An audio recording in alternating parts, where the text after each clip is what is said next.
السلام علیکم ورحمۃ اللہ وبرکاتہ، نحمدہ ونصلی علی رسولہ الکریم، اما بعد۔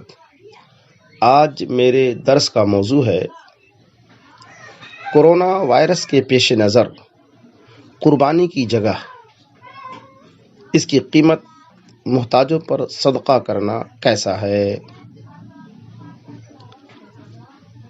جواب یہ ہے کہ قربانی کا دوسرا کوئی بدل نہیں ہے۔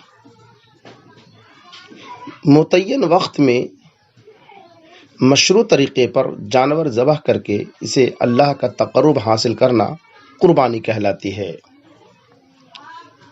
اس میں اپنی طرف سے قیاس کا کوئی دخل نہیں ہے۔ قربانی اسی شکل میں انجام دی جائے گی جس طرح اللہ اس کے رسول صلی اللہ علیہ وسلم نے ہمیں تعلیم دی ہے۔ قربانی کا جانور وہی ہونا چاہیے جو منصوص ہے، جس کا ثبوت قرآن و حدیث میں ہے۔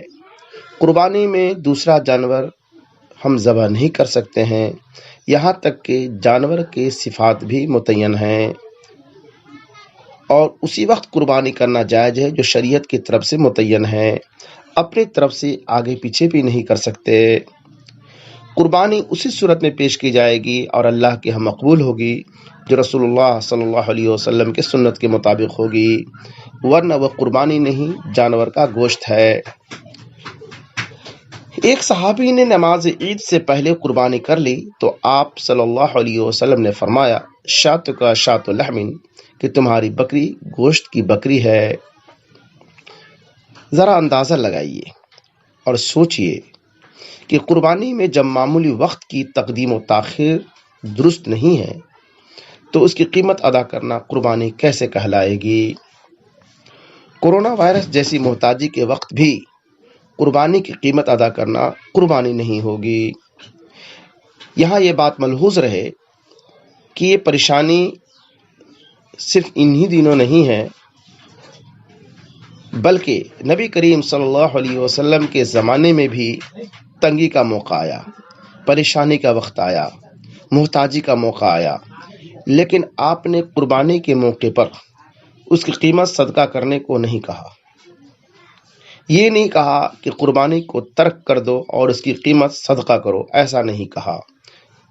اب اندازہ لگائیے، صحیح بخاری کی حدیث سے نبی کریم صلی اللہ علیہ وسلم نے فرمایا، من ضحى منکم فلا یصبحن بعد ثالثة وبقي في بيته منه شيء فلما كان العام المقبل قالوا يا رسول الله نفعل كما فعلنا عام الماضي قال كلوا واطعموا وادخروا فإن ذلك العام كان بالناس جهد فإن ذلك العام كان بالناس جهد فأردت أن تعينوا فيها۔ صحیح بخاری حدیث نمبر 5569۔ اس حدیث کا ترجمہ یہ ہے کہ جس نے تم میں سے قربانی کی تو تیسرے دن وہ اس حالت میں صبح کرے کہ اس کے گھر میں قربانی کے گوشت میں سے کچھ بھی باقی نہ ہو۔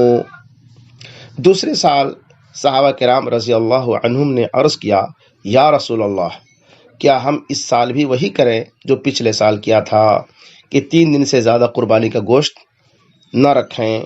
نبی کریم صلی اللہ علیہ وسلم نے فرمایا کہ اب کھاؤ، کھلاؤ اور جمع کرو۔ پچھلے سال چونکہ لوگ تنگی میں مبتلا تھے، اس لیے میں نے چاہا کہ تم لوگوں کی مشکلات میں ان کی مدد کرو۔ پتہ یہ چلا کہ قربانی میں جانور ذبح کرنا ہی مقصود ہے، لہذا جن کو اللہ نے قربانی کی وسعت دی ہے وہ سنت کے مطابق جانور کی قربانی کریں۔ جہاں تک کورونا وائرس کی وجہ سے متاثرین افراد کا تعلق ہے، محتاجوں اور غریبوں کی مدد کرنے کا تعلق ہے، تو ہم ان کا تعاون کس طرح کر سکتے ہیں، اس سلسلے میں غور کریں اور سنیں۔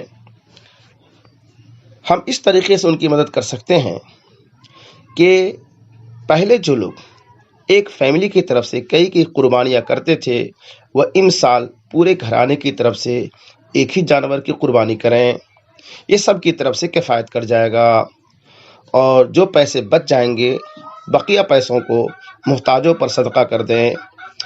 یہاں یہ بات جان لیں کہ ایک جانور کی قربانی پورے گھرانے کی طرف سے ہے، کافی ہے، یہ مسئلہ صرف امسال کا نہیں ہے، بلکہ یہ مسئلہ ہمیشہ کے لیے ہے کہ ایک جانور ایک فیملی کی طرف سے کافی ہے۔ اب دوسرا طریقہ جس سے ہم اس موقع پر محتاجوں اور غریبوں کی مدد کر سکتے ہیں وہ یہ ہے کہ کچھ لوگ بڑے بڑے جانوروں میں کئی کئی حصے لیتے ہیں، تو وہ امسال حالات کے پیش نظر ایک ہی حصہ گھر کے سرپرست کی طرف سے لیں اور باقی پیسوں کو صدقہ کر دیں۔ اس طرح بھی ہم محتاجوں اور غریبوں کی مدد کر سکتے ہیں۔ اور یہ بھی ایک طریقہ اختیار کیا جا سکتا ہے کہ اگر آپ قربانی کر کے اس کا سارا گوشت محتاجوں میں تقسیم کر دیں تو بھی آپ کی قربانی صحیح ہے۔ یہاں تک کہ آپ اپنی قربانی کسی دوسرے محتاج کو دے دیں، قربانی دے دیں دوسرے محتاج کو، یا آپ کسی دوسری جگہ بھیج دیں، یا دوسری جگہوں میں بھی بھیج سکتے ہیں قربانی کو، تاکہ وہ آپ کی قربانی کے گوشت سے فائدہ اٹھا سکیں۔ خاص طور پر جب آپ کی یہاں ذبح پر پابندی لگی ہوئی ہو یا قانون دشواری ہو، تو آپ یہ طریقہ اختیار کر سکتے ہیں اور اس میں آپ غریبوں اور محتاجوں کی اس طور پر بھی مدد کر سکتے ہیں۔ اللہ تعالیٰ سے دعا ہے کہ اللہ تعالیٰ ہم لوگوں کو قرآن و حدیث کے مسائل کو سمجھنے کی توفیق عطا فرما دے، اور یہ بات یاد رکھیں کہ محتاجوں کی مدد کرنا ایک الگ چیز ہے اور قربانی کرنا ایک الگ چیز ہے۔ اللہ تعالیٰ ہماری نیکیوں کو قبول فرمائے، آمین ثم آمین۔